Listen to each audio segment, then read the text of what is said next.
The medical profession is beginning to recognize the relationship between cancer and personality. They call it the cancer syndrome.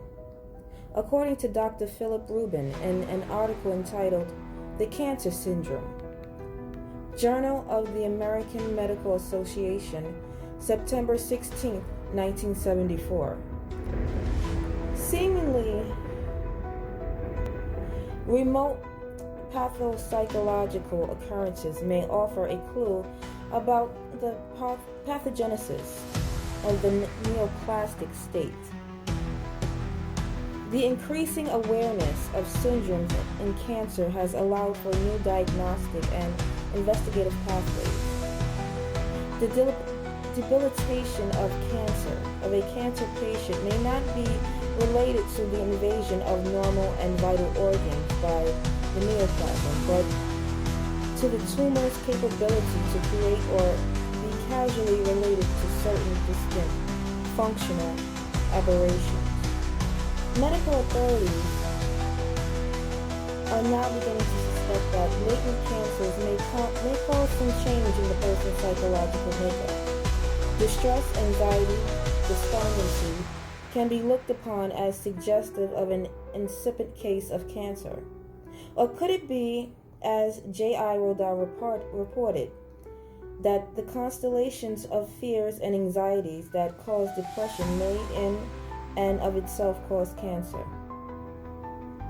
Mr. Rodal reported on studies showing that some forms of cancer, such as Hodgkin's disease, a disease of the lymph glands, including the spleen, tend to occur in people who have a unique personality pattern.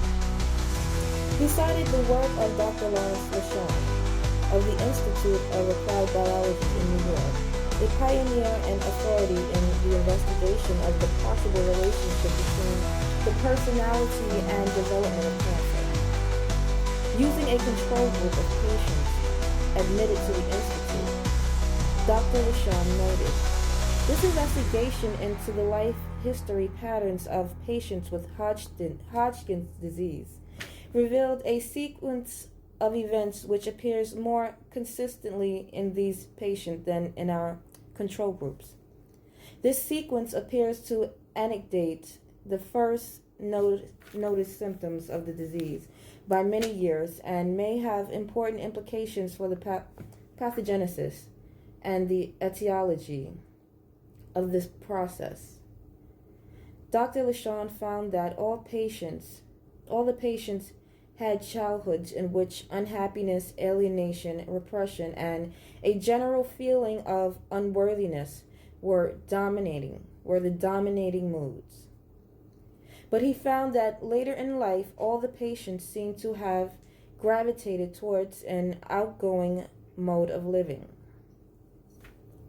In a psychological study of cancer, Dodd, Mead, and Company, Dr. Elida Evans, an analyst, compiled her studies done over a 15-year period, which identify a certain type of personality that seems more prone to develop cancer than others.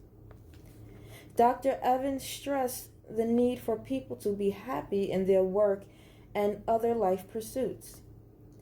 The role that emotions play in the development of physical ailments has been recognized by even the most orthodox members of the medical establishment under the name of psychosomatic illness. However, the role that emotions play may as a causal effect in the development of cancer is just beginning to awaken concern in some medical authorities. J.I. Rodal's uncanny blending of intuition and research more than a generation ago paved the way for contemporary investigation of this relationship. He wrote, in considering the relationship between cancer and emotions, it is certainly appropriate to ask whether it is possible to influence the kind of patterns into which our personalities fall. We have already seen that the characteristics of the cancer-prone personality, such as alienation, hostility, hopelessness, and lack of focus or objective, are psychiatric classifications that a strictly medical man might well translate into a single word: depression. And considering the problem as simply one of depression might be a very helpful thing to do.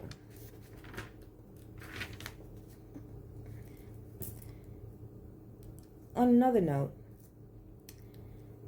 it was said that vitamin A does in fact delay the degeneration of the thymus when it must cope with the invasion of cancer virus. Vitamin A dramatically reduced the incidence of tumors which developed in the infected animals, at least when they were infected with large amounts of the virus. In one group of 20 out of 20 control mice infected with the virus developed tumors, while only 13 of those who got the vitamin A developed tumors. In another group, 19 out of 20 unsupplemented animals developed tumors, while only 11 of the supplemented animals did so. When a relatively weak concentration of the tumor virus was given to the animals, supplementation seemed to make no difference. The tumor rate was 4 out of 10 in both groups. The animals who developed tumors despite their vitamin E supplements did not develop the growths as quickly as others, and once they appeared, they regressed twice as fast as the tumors in other groups. In all the animals that developed a tumor, the thymus gland decreased in weight, DNA, RNA, and protein.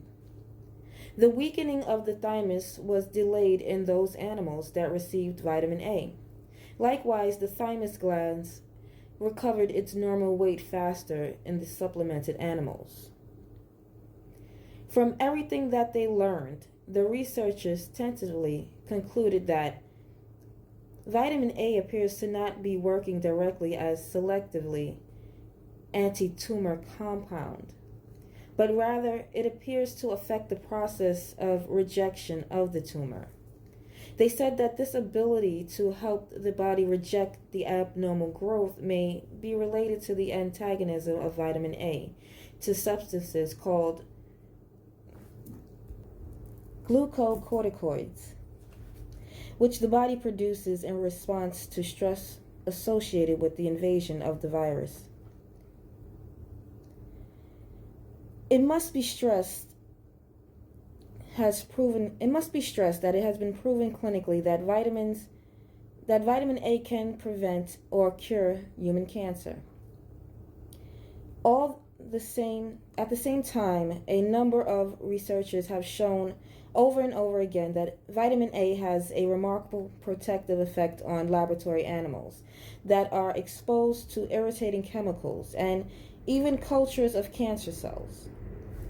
Obviously, this thought is what is motivating many researchers testing vitamin A and the officials of the National Institute of Health and other major research organizations who are funding continuing research into vitamin A's ability to fight cancer.